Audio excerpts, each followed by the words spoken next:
Gary Franklin, 6'2", modern day high school. I wear number 4. I might say my game is being able to knock down the open shot and even tough shots. I guess I'm known for making a lot of tough shots. But being a point guard that can score, but also being a point guard that'd rather win than take care of himself first. So being able to score, I think, is a good tool for me because I'm able to get other players off. Being an offensive aggressor, I say. A lot of ball handling, and I put up a lot of shots until my arm gets tired pretty much, or I can't shoot anymore. Truthfully, I probably have to make about 200 before I leave the gym. But I try and shoot. It's pretty much, some days I'm feeling good and I can shoot more than like 300 shots. But usually between the 200 and 300 shots. Because shooting, all it is muscle memory. So if you shoot till your arms get tired and you're shooting the right way, then it'll be easy in the game. I pretty much say USC felt like home. It's 10 minutes away from my house. LA is a marketable city, and then Tim Floyd, he promised to give me the keys to the car pretty much and let me drive and be the point guard and basically run the program. And then I also wanted to major in communications, and they have the #1 communications academics in the world, so that was a good spot for me. But I felt I had to decommit because Tim Floyd left and then they were getting in trouble with the NCAA, and I don't want to be penalized for something I wasn't a part of. No, actually it was between USC and Arizona, starting out. But then when things opened up, and my final list was before I committed to Cal was Baylor, Cal, and Arizona State. Cal. Last Friday I committed to Cal. Yeah. I guess I was looking at the distance as far as being close to home too, because I want my family to be able to see me play. And then academic-wise, you can't beat Cal or USC, Stanford.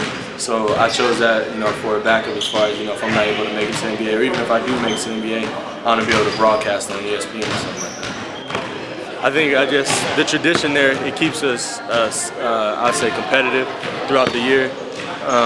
Going there, I think it gets you prepared for college, because being able to play on TV, you'll be playing on TV in college and playing on ESPNU and ESPN. I think it gets you prepared for college.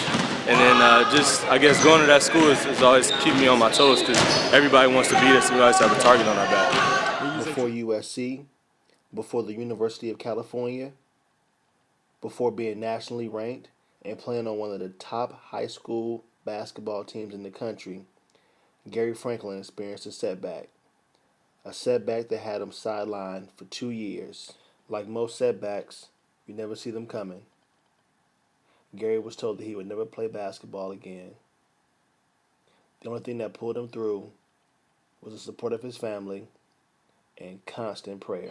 Yeah, I love football. I actually was better in football than I think I am in basketball. It came a lot easier to me for some reason. But I got hurt in 8th grade and they basically told me to play basketball.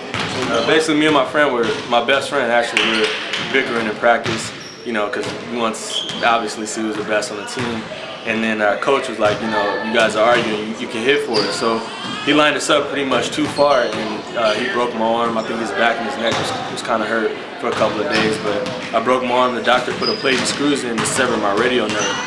And now I have like 7 scars on my arm because I had reconstructive surgery, and I've had 4 surgeries. Yeah, that's why we're number 4 now in modern day. I was never really honestly supposed to play basketball again. That's what the neurologist told me. I just kept playing and I kept praying, and now I'm where I am today. He's become, I think, become tough. Kind of tough skin, because it was rough too during that time. He would still, even after the doctor released him, he would still play, and even on playgrounds, because I would hear, I'd come and pick him up from school, and a teacher would come over and say, hey, I want to talk to you a little bit. Gary kind of had a rough day on the playground, because literally he was playing with one hand. And, he would be out there, battling, and some of the teachers would say, man, I see you fall, and I think it just continued to grow for 2 years. He had 4 surgeries in 2 years. For 2 years, just playing like that at a real, at age 13 and 14, playing that way, I think that just really drove him more and wanting to become just the best that he can. And one thing I do know, coming up, and I'm not afraid and shy to at all say this and not being modest. He's from day one, from 5, 6, 7 years old. He was built to win.